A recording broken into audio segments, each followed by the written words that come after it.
प्यारे विद्यार्थियों, सब तो पहला आप सब ਨੂੰ ਮੇਰੇ ਵੱਲੋਂ ਪਿਆਰ ਭਰੀ ਸਤਿ ਸ਼੍ਰੀ ਅਕਾਲ।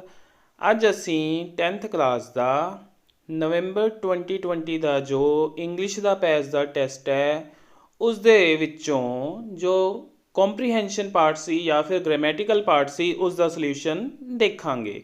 ਤਾਂ ਚਲੋ ਸ਼ੁਰੂ ਕਰਦੇ ਹਾਂ। ਆਪਣੇ ਕੋਲ ਆ ਰਿਹਾ ਸੀ ਪਹਿਲਾਂ ਇੱਕ ਕੰਪਰੀਹੈਂਸ਼ਨ ਦਾ ਪੈਸੇਜ ਤੇ ਉਹਨੂੰ ਰੀਡ ਕਰਕੇ ਆਪਾਂ ਉਸ ਤੋਂ ਹੇਠਾਂ ਜਿਹੜੇ ਕੁਐਸਚਨਸ ਪੁੱਛੇ ਗਏ ਸੀ ਉਹਨਾਂ ਦੇ ਦੇਣੇ ਸੀ ਆਨਸਰਸ। ਹੁਣ ਦੇਖਦੇ ਹਾਂ ਕੰਪਰੀਹੈਂਸ਼ਨ ਦਾ ਪੈਸੇਜ ਕਿਸ ਦੇ ਬਾਰੇ ਸੀ। ਗੱਲ ਹੋ ਰਹੀ ਹੈ 1300 ਈਅਰਸ ਐਗੋ ਯਾਨੀ ਕਿ 1300 ਸਾਲ ਪਹਿਲਾਂ ਅ ਗ੍ਰੇਟ ਟਰੈਵਲਰ ਇੱਕ ਯਾਤਰੀ ਫਰੋਮ ਚਾਈਨਾ ਤੋਂ ਆਇਆ ਟੂ ਇੰਡੀਆ ਦੇ ਵਿੱਚ ਆਇਆ in the search of wisdom and knowledge ਯਾਨੀ ਕਿ ਗਿਆਨ ਅਤੇ ਸਿਆਣਪ ਦੀ ਤਲਾਸ਼ ਦੇ ਵਿੱਚ। ਹਿਜ਼ ਨੇਮ ਵਾਜ਼ ਹਿਊਨ ਸੈਂਗ, ਉਸਦਾ ਨਾਮ ਹਿਊਨ ਸੈਂਗ ਸੀ। ਇਹਦਾ ਜ਼ਿਕਰ ਹੈ ਜਿਹੜਾ ਉਹ SST ਦੀਆਂ ਬੁੱਕਸ ਦੇ ਵਿੱਚ ਵੀ ਆਉਂਦਾ ਹੈ। ਹੀ ਕਰੋਸਡ ਦਾ deserts and mountains of north, ਉਸਨੇ ਉੱਤਰ ਦੀਆਂ ਪਹਾੜੀਆਂ ਤੇ ਡੈਜ਼ਰਟ ਹੁੰਦੇ ਨੇ ਮਾਰੂਥਲ, ਉਹਨਾਂ ਨੂੰ ਪਾਰ ਕੀਤਾ। He had to face the threats of bad weather and illness, ਉਸ ਨੂੰ ਬੁਰਾ ਮੌਸਮ ਯਾਨੀ ਕਿ ਖਰਾਬ ਮੌਸਮ ਕਹਿ ਸਕਦੇ ਹਾਂ ਅਤੇ ਇਲਨੈਸ ਯਾਨੀ ਕਿ ਬਿਮਾਰੀ ਕਹਿ ਸਕਦੇ ਹਾਂ ਇਹਨੂੰ ਆਪਾਂ, ਉਹਨਾਂ ਦਾ ਵੀ ਸਾਹਮਣਾ ਕਰਨਾ ਪਿਆ, ਇਹਨਾਂ ਚੁਣੌਤੀਆਂ ਦਾ ਸਾਹਮਣਾ ਕਰਨਾ ਪਿਆ। But these did note stop him from reaching India, ਪਰ ਇਹ ਸਾਰੀਆਂ ਚੀਜ਼ਾਂ ਉਸ ਨੂੰ ਇੰਡੀਆ ਪਹੁੰਚਣ ਤੋਂ ਰੋਕ ਨਾ ਸਕੀਆਂ। He overcame many obstacles in order to quench the thirst of knowledge, ਉਸਨੇ ਕਈ ਮੁਸ਼ਕਲਾਂ ਜਾਂ ਅੜਚਨਾ ਕਹਿ ਸਕਦੇ ਹਾਂ ਉਹਨਾਂ ਨੂੰ ਪਾਰ ਕੀਤਾ। ਓਵਰਕੇਮ ਯਾਨੀ ਪਾਰ ਕੀਤਾ। In order to quench the thirst for knowledge, ਉਸਨੇ ਆਪਣੀ ਜਿਹੜੀ ਗਿਆਨ ਦੀ ਪਿਆਸ ਸੀ ਉਸਨੂੰ ਬੁਝਾਉਣ ਦੇ ਲਈ, ਕੁਐਂਚ ਯਾਨੀ ਕਿ ਬੁਝਾਉਣਾ, ਥਰਸਟ ਤਾਂ ਤੁਸੀਂ ਸਮਝਦੇ ਹੀ ਹੋ, ਗਿਆਨ ਦੀ ਪਿਆਸ ਨੂੰ ਬੁਝਾਉਣ ਦੇ ਲਈ ਉਹਨੇ ਇਹਨਾਂ ਸਾਰੀਆਂ ਔਕੜਾਂ ਨੂੰ ਪਾਰ ਕੀਤਾ। ਵਨਸ ਹੀ ਰੀਚਡ ਇੰਡੀਆ ਹੀ ਸਪੈਂਟ ਮੈਨੀ ਈਅਰਸ ਇਨ ਇੰਡੀਆ, ਜਦੋਂ ਉਹ ਇੱਕ ਵਾਰ ਇੰਡੀਆ ਪਹੁੰਚ ਗਿਆ ਤਾਂ ਉਹਨੇ ਇੱਥੇ ਕਈ ਸਾਲ ਬਿਤਾਏ। First, he spent time in learning and gathering knowledge of Indian culture, traditions and religions. ਪਹਿਲਾਂ ਉਸਨੇ ਇੰਡੀਆ ਦਾ ਜਿਹੜਾ ਕਲਚਰ ਸੀ, ਸੱਭਿਆਚਾਰ, ਟ੍ਰੈਡੀਸ਼ਨ ਯਾਨੀ ਕਿ ਰੀਤੀ ਰਿਵਾਜ ਅਤੇ ਰਿਲੀਜਨਸ ਯਾਨੀ ਕਿ ਧਰਮ ਜਿਹੜੇ ਸੀਗੇ ਉਹਨਾਂ ਨੂੰ ਸਮਝਿਆ ਅਤੇ ਉਹਨਾਂ ਦੇ ਬਾਰੇ ਗਿਆਨ ਪ੍ਰਾਪਤ ਕੀਤਾ। Then he dedicated himself to the duty of imparting knowledge he had accumulated over the years. ਤਦ ਉਸਨੇ ਇਹ ਜਿਹੜੀ ਨੌਲੇਜ ਯਾਨੀ ਕਿ ਗਿਆਨ ਇਕੱਠਾ ਕੀਤਾ ਸੀ ਕਈ ਸਾਲ ਲਗਾ ਕੇ, ਇਸ ਨੂੰ ਇੰਪਾਰਟ ਕਰਨਾ, ਅੱਗੇ ਵੰਡਣਾ ਜਾਂ ਦੇਣਾ ਹੁੰਦਾ ਹੋਰ ਲੋਕਾਂ ਨੂੰ, ਉਸ ਦਾ ਫਰਜ਼ ਨਿਭਾਇਆ। He spent maximum time at the great university of Nalanda, which existed there near the city that was called Patliputra and is now known as Patna. ਉਸਨੇ ਕਾਫੀ ਲੰਬਾ ਸਮਾਂ ਨਾਲੰਦਾ ਯੂਨੀਵਰਸਿਟੀ ਦੇ ਵਿੱਚ ਬਿਤਾਇਆ ਜੋ ਕਿ ਪਾਟਲੀਪੁੱਤਰ ਸ਼ਹਿਰ ਦੇ ਨੇੜੇ ਸੀ, ਅਤੇ ਪਾਟਲੀਪੁੱਤਰ ਸ਼ਹਿਰ ਨੂੰ ਜਿਸ ਨੂੰ ਹੁਣ ਪਟਨਾ ਦੇ ਨਾਮ ਨਾਲ ਜਾਣਿਆ ਜਾਂਦਾ ਹੈ। Hiuen ਸੈਂਗ became very learned himself and he was given the title of Master of Law. ਹਾਂਜੀ, ਉਸਨੇ ਬਹੁਤ ਕੁਝ ਸਿੱਖ ਲਿਆ ਸੀ ਅਤੇ ਉਸ ਨੂੰ ਮਾਸਟਰ ਆਫ ਦਾ ਲਾ ਦਾ ਟਾਈਟਲ ਦਿੱਤਾ ਗਿਆ। ਸੋ ਇਹ ਸੀ ਹਿਊਨ ਸਾਂਗ ਦੇ ਬਾਰੇ ਪੈਰਾਗ੍ਰਾਫ ਜਿਹਦੇ ਵਿੱਚ ਉਹਦੇ ਬਾਰੇ ਸਾਰਾ ਕੁਝ ਦੱਸਿਆ ਗਿਆ। ਹੁਣ ਇਹਦੇ ਬਾਰੇ ਆਪਾਂ ਜਾਣ ਲਿਆ ਕਿ ਇਹਦੇ ਵਿੱਚ ਕੀ ਕੀ ਦੱਸਿਆ ਗਿਆ। ਹੁਣ ਆਪਾਂ ਕੁਐਸਚਨਸ 'ਤੇ ਆਉਂਦੇ ਹਾਂ, ਫਿਰ ਦੇਖਦੇ ਹਾਂ ਇਹਨਾਂ ਦੇ ਸਹੀ ਆਨਸਰਸ ਕੀ ਸੀ। ਓਕੇ, ਫਸਟ ਕੁਐਸਚਨ ਹੈ ਹੂ ਵਾਜ਼ ਹਿਊਨ ਸੈਂਗ।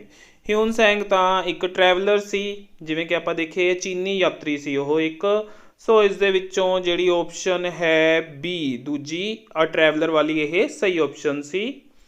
ਅਗਲਾ ਕੁਐਸਚਨ ਸੀ why did he came to India, ਉਹ ਇੰਡੀਆ ਕਿਉਂ ਆਇਆ ਸੀ। ਹਾਂਜੀ, ਉਹ ਇੰਡੀਆ ਕਿਉਂ ਆਇਆ ਸੀ, ਉਹ ਨੌਲੇਜ ਅਤੇ ਵਿਜ਼ਡਮ ਦੇ ਲਈ ਇੰਡੀਆ ਆਇਆ ਸੀ, in search of wisdom and knowledge. So ਇਹਦੀ ਜਿਹੜੀ ਪਹਿਲੀ ਓਪਸ਼ਨ ਸੀ ਉਹ ਕਰੈਕਟ ਓਪਸ਼ਨ ਸੀ।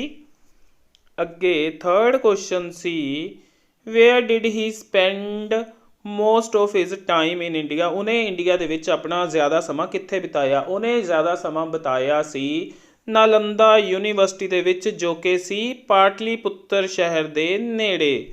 ਸੋ ਇਸ ਦਾ ਆਨਸਰ ਆਏਗਾ ਆਪਣੇ ਕੋਲ ਇਹ ਓਪਸ਼ਨ, ਪਹਿਲੀ ਓਪਸ਼ਨ ਹੀ ਇਸ ਦੀ ਕਰੈਕਟ ਓਪਸ਼ਨ ਹੈ।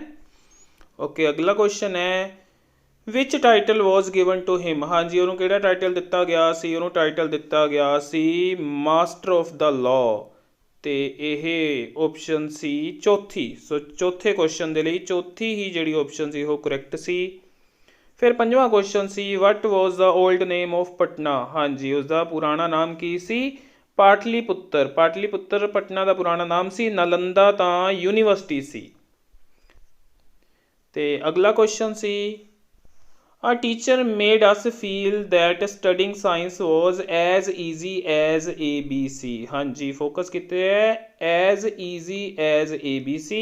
What is the meaning of as easy as ABC? As easy as ABC the meaning ਹੁੰਦਾ ਹੈ ਬਹੁਤ ਹੀ ਜ਼ਿਆਦਾ ਸੌਖਾ, extremely easy। ਸੋ ਇਹਦੇ ਵਿੱਚ ਕਿੱਥੇ ਪਿਆ ਉਹ very easy, ਯਾਨੀ ਕਿ ਚੌਥੀ ਆਪਸ਼ਨ ਇਸ ਦੀ ਕਰੈਕਟ ਆਪਸ਼ਨ ਸੀ। ਅੱਗੇ 7th ਕੁਐਸਚਨ ਤੇ ਆਈਏ ਤਾਂ ਇਹ ਸੀ ਚੂਜ਼ ਦਾ ਕਰੈਕਟ ਸੈਂਟੈਂਸ। ਕੁਝ ਸੈਂਟੈਂਸਿਸ, 4 ਸੈਂਟੈਂਸਿਸ ਯਾਨੀ ਕਿ ਆਪਾਂ ਨੂੰ ਦਿੱਤੇ ਗਏ ਸੀ, ਇਹਨਾਂ ਚੋਂ ਸਹੀ ਚੁਣਨਾ ਸੀ। ਫਸਟ ਹੈ Molly goes to her office on feet. ਦੂਜਾ ਸੀ Molly goes to her office on foot. ਤੀਜਾ Molly goes to her office by feet. ਤੇ ਚੌਥਾ ਸੀ Molly goes to her office by foot. ਇਹਨਾਂ ਚੋਂ ਜਿਹੜਾ ਸਹੀ ਹੁੰਦਾ ਹੈ ਉਹ ਹੁੰਦਾ ਹੈ ਔਨ ਫੁੱਟ। ਸੋ ਸਹੀ ਸੈਂਟੈਂਸ ਸੀ ਦੂਸਰਾ Molly goes to her office on foot, ਯਾਨੀ ਕਿ ਪੈਦਲ ਜਾਂਦੀ ਹੈ ਆਪਣੇ ਦਫ਼ਤਰ ਨੂੰ। ਓਕੇ, ਅਗਲੇ ਕੁਐਸਚਨ ਤੇ ਆਉਂਦੇ ਆ। 8th ਕੁਐਸਚਨ ਸੀ it is time dash fill in the blank with suitable non finite. ਇਹਨਾਂ ਚੋਂ ਸੁਟੇਬਲ ਨੋਨ ਫਾਈਨਾਈਟ ਇਹਦੇ ਵਿੱਚ ਆਉਣਾ ਸੀ ਟੂ ਲੀਵ, ਤਾਂ ਇਹਨੇ ਬਣ ਜਾਣਾ ਸੀ it is time to leave. ਤੇ ਇਟ ਇਜ਼ ਟਾਈਮ ਲਿਵਿੰਗ, ਜੇਕਰ ਪਹਿਲੇ ਬਾਰੇ ਸੋਚੀਏ ਆਪਾਂ ਬਿਲਕੁਲ ਜੱਚਦਾ ਵੀ ਨਹੀਂ ਇਹ ਇਟ ਇਜ਼ ਟਾਈਮ ਲਿਵਿੰਗ। ਹਾਂਜੀ, ਲੱਗਦਾ ਹੀ ਨਹੀਂ ਕਿ ਕੰਪਲੀਟ ਹੋ ਗਿਆ sentence. It's time leave.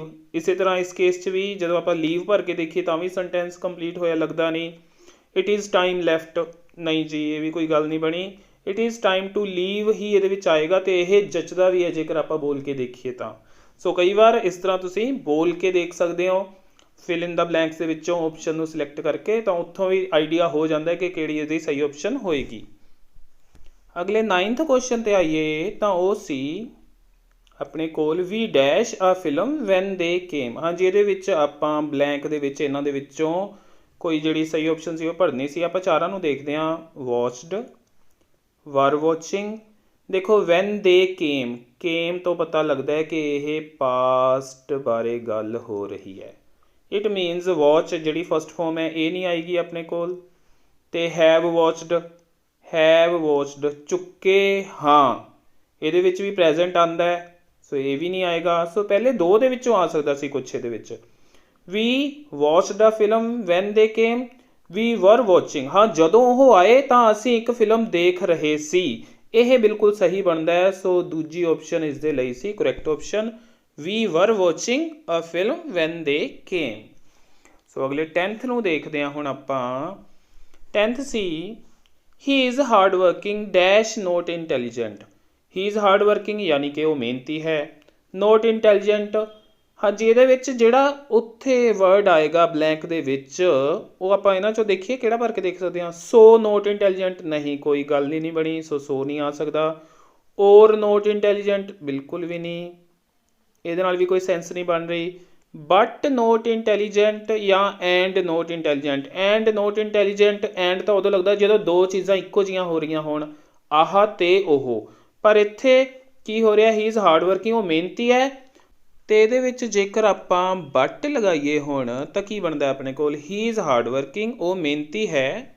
But not intelligent, ਪਰ ਉਹ ਹੁਸ਼ਿਆਰ ਨਹੀਂ ਹੈ। ਹਾਂਜੀ, ਇਹ ਸੈਂਸ ਬਣਾ ਰਿਹਾ ਹੈ ਸੈਂਟੈਂਸ ਦੀ ਕਿ ਉਹ ਮਿਹਨਤ ਤਾਂ ਕਰਦਾ ਪਰ ਉਹ ਹੁਸ਼ਿਆਰ ਨਹੀਂ ਹੈ, ਇੰਟੈਲੀਜੈਂਟ ਨਹੀਂ ਹੈ, ਪਰ ਮਿਹਨਤ ਜ਼ਰੂਰ ਕਰਦਾ ਉਹ। ਸੋ ਬਟ ਦੇ ਨਾਲ ਇਹਨੇ ਸਹੀ ਬਣਨਾ ਸੀ ਆਪਣਾ। ਸੋ ਬਟ ਜਿਹੜੀ ਹੈ ਇਸ ਦੇ ਵਿੱਚ ਸਹੀ ਆਪਸ਼ਨ ਸੀ।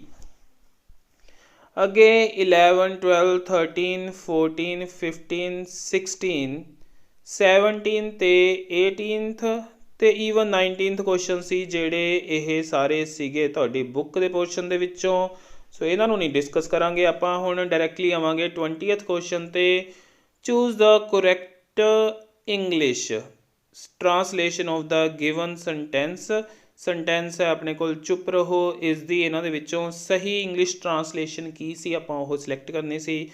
ਚੁੱਪ ਰਹੋ, don't make a noise. Don't make a noise ਨੂੰ ਪੰਜਾਬੀ 'ਚ ਸੋਚੀਏ ਤਾਂ ਇਹਦਾ ਬਣੇਗਾ ਰੌਲਾ ਨਾ ਪਾਓ। ਸੋ ਇਹ ਤਾਂ ਬਣਦਾ ਨਹੀਂ ਪਿਆ ਇਸ ਦਾ ਇੰਗਲਿਸ਼ ਦੇ ਵਿੱਚ ਟਰਾਂਸਲੇਸ਼ਨ।